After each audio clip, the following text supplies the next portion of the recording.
corneal choristoma in children. How to manage? Thank you, Hiva. Thank you, everyone, to be here at this very early morning. And so I just would like to show you just one case, a pediatric case for corneal opacity that you will see in the next here. This is a young girl of 1 year old, no medical history except just plagiocephaly, but no severe one. A progressive congenital left corneal lesions with neovascularization, normal IOP. And when you go to the biomicroscope, you can see the white left corneal lesion with neovascularization. And also, she just came with lubricants and ointment, dexamethasone, and cyclosporine. You can see here, this is extensive, and so the question is, what could you do in this case, and what is the risk if you take it like this, or if we go on the still medical treatment? You can see also just a small cyst just in that also. So what will be the treatment? We tried already the medical treatment with dexamethasone drops and cyclosporine 2% for 6 months. No real effect, still neovascularization. So we could propose you next. I propose the medical treatment again. We prescribe anti-VEGF and Avastin eye drops just to see if the neovascularization will regress a little bit. And there was no real effect again. So next question, they came back at, it was 3 years old, and I saw her at this time, and still progressive left corneal lesions, but no more anomalies, but the problem was, of course, the vision, just only sight at 1 meter. And so we proposed a tectonic graft for repair. And so there were a lamellar excision and the repair of the cornea here. You can see all the, I'm sorry for the sutures, but you see this is a tectonic, it's full thickness, because the risk, if you do a lamellar excision and lamellar keratoplasty, you will have recurrence of the neovascularization. And so this is 2 and 3 years follow-up, and you can see here the integration of the cornea, and we have, after the tectonic graft, the transparent cicatricial graft with resorption of neovascularization and free axial axis. And she recovers 80-100, which is really nice when you see how was the lesion, the opacity before. And I just show you just one case, but I have a series because I thought we had only one case, and they are not doing all well, but there is very few options for this kind of local opacity. So it's really interesting when you have extensive choristoma that may be progressive and extensive, and we try first medical treatment, but it needs sometimes to be more aggressive when visual access is really threatening. And this case report illustrates the interest of the technique, a good option when limbal stem cells are really widely deficient. So thank you very much for your attention. We may have some minutes to discuss if necessary after. Okay. And that's my team in France. Thank you. Thank you, Dr. Dominique. Thank you. So I invite the panel to be at the first row. Okay, good morning. So have you ever seen a hidden cleft like Dr. Yasmin, Dr. Smarty? Have you ever seen a hidden cleft? No, it's very interesting. It's very hidden cleft. Okay. Yes, that was very interesting, of course. I've seen some cleft, but not with this effect. Sometimes it doesn't give such complications. So that was very interesting. Could look very carefully in the angle, and to have the treatment like cycloplegic to go out of this complication. Thank you for the case. Thank you, Dr. Yasmin, for the interesting case.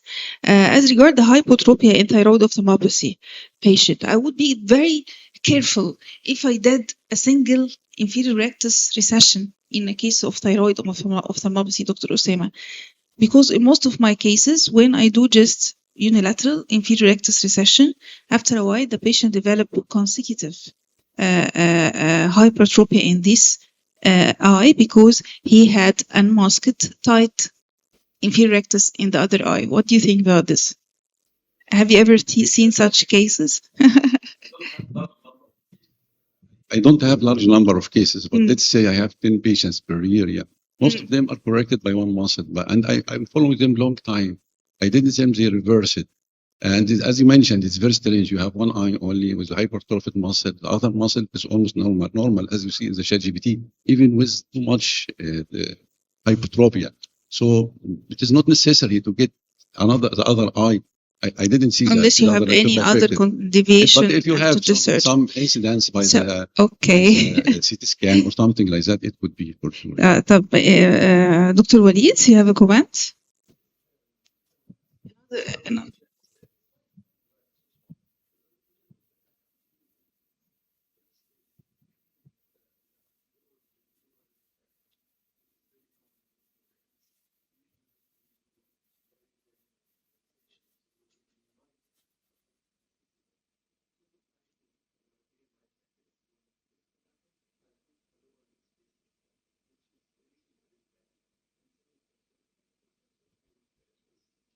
I can't listen. So lower lid spacer, which is from a donor sclera, is very, very nice, which is overcoming the issue and making it very homogeneous to raise the lower lid again back. You will put it inside. It is something like 30 minutes. It's not an issue, which you are going to attach it to the lower border of the tarsus. At that time, this will solve the issue of because even if you will do a very meticulous section of the inferior rectus and go very, very, very back, it's still going to have some sort of retraction of the lower lid. But putting the lower lid donor sclera, which is from the people from the tectonic grafts, which you are getting from the cornea department, it's very nice to raise it. And we are doing it in all the scleral shows. Scleral show is corrected by the scleral donor, which is very nicely corrected. And I don't know what is happening about the diplopia.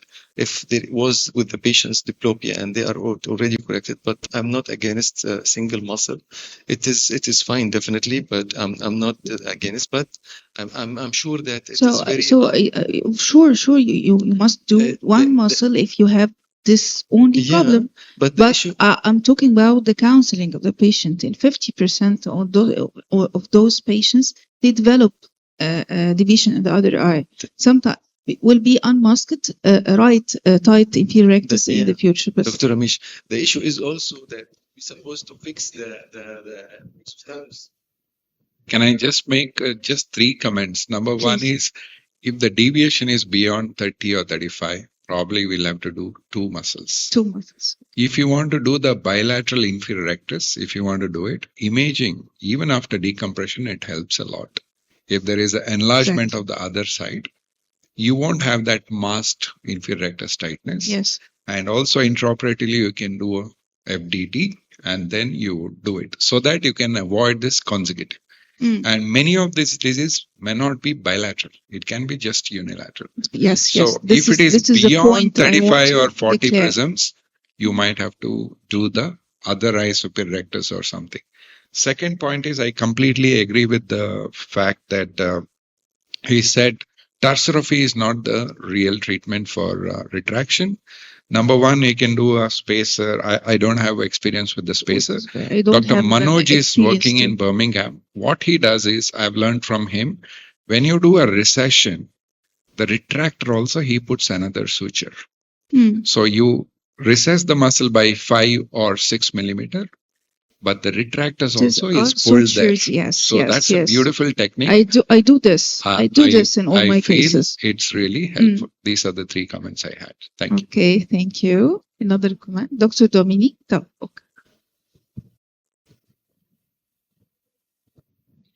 Thank you very much for the communication. Very interesting, of course, and a nice results. I just would like to add some points, and I agree with all the comments.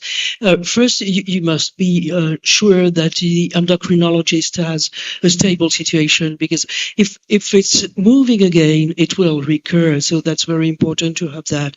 And the second point is, when you see the exophthalmos, I'm oculoplastic too, and so you could resect the fat. And so you can take off some fat, and so you will have less exophthalmos. And of course, the spacer also will help to have a better, a better position of the eye in the orbit. But I think it's a difficult situation, so it's not so easy to propose to the patient all these procedures. So it's adapted also with the wish of the patient, for sure. So, yes. But I never trust ChatGPT for everything. I just had a couple of questions. What technique did you follow? Is it a post-op adjustable recession or an intra-op relaxed recession? Actually, I didn't go for. I didn't fixed at the recession? beginning. I was trying to make adjustable suture, but usually I take 6 millimeters, the maximum, Okay. which I can do for the inferior rectus. Yeah. More than this will to be. Oh, so it's a fixed 6 millimeter. 6 Oh. millimeters. So I say one surgery, one vision, one amount. And Yeah. I didn't say what happened when I'm using as a case lab and I'm checking it. Actually, all of these patients, maybe about 10. I don't have a lot of thyroid here. Thyroid is not common, especially in. Yeah. So what may work is intra-op relaxed recession kind of technique. You perform an FDT and see at what area it falls on the sclera, and then fix it to that area to ensure that there is no restriction post-op. That could work. Or an adjustable recession, again, on the post-op day, like to make sure that the patient doesn't have diplopia, because a fixed 6 millimeter may not work for every patient. So an adjustable recession or a relaxed recession could work. And again, what I do is, if of course what's proposed is, if it's more than 6 millimeter recession, then you also nasally transpose. I saw in the cover test that there was an exotropia in upgaze, right? There was a post-op, there was an exotropia in upgaze, and that could probably reduce if you do a nasal transposition, a half tendon or so, when you're doing 6 and beyond. It could be. I don't. Sure. Yeah, sure. Thank you.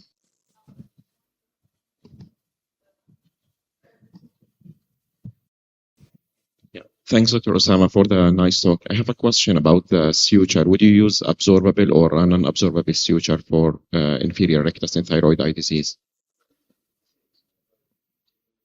Yeah, because what Dr. Hiba mentioned about consecutive hypertropia is that, like inferior rectus are notorious for late over recessions. That's why, like, some of the authors or some of the, the literature review speaks about non-absorbable sutures, especially in thyroid eye disease, to avoid this over recession or the late over recession of the inferior rectus. So I'm not sure in your practice or in your experience if it really matters if you use absorbable versus non-absorbable.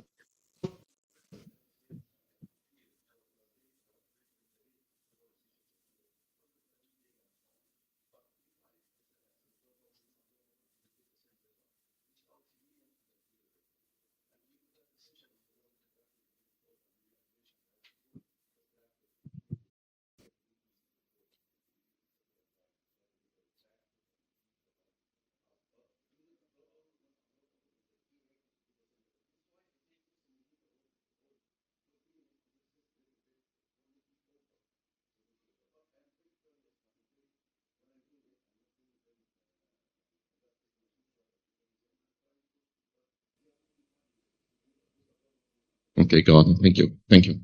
I think adjustable suture recession in the inferior, in the thyroid orthopathy is not indicated. Yeah, it's very dangerous because you can get a lost muscle very easily, and it is better to use non-absorbable sutures, yeah, for this operation, as well as suturing of the loop ligament, yeah, with the insertion of the muscle with another suture can help to reduce the retraction. this retraction. Yeah, exactly. That's what happened to me. It's a good point. Dr. Dominique, forgive me, I did not notice the technique. So you asked for stem cell transplantation in those cases, or because I have struggled with or I'm sorry because I didn't find quickly the operative photo, so that's why. So you just make a lamellar excision, and after that you put a full thickness tectonic graft, and so there is no transplant of lemurs. Or it's just the tectonic graft, but widely. You see that it was covering the lamellar excision, but also a little in the sclera. So this is a real barrier for the neovascularization, because the big problem is when it is extensive like this way, it's more than 180 degree of limbal stem cells deficiency.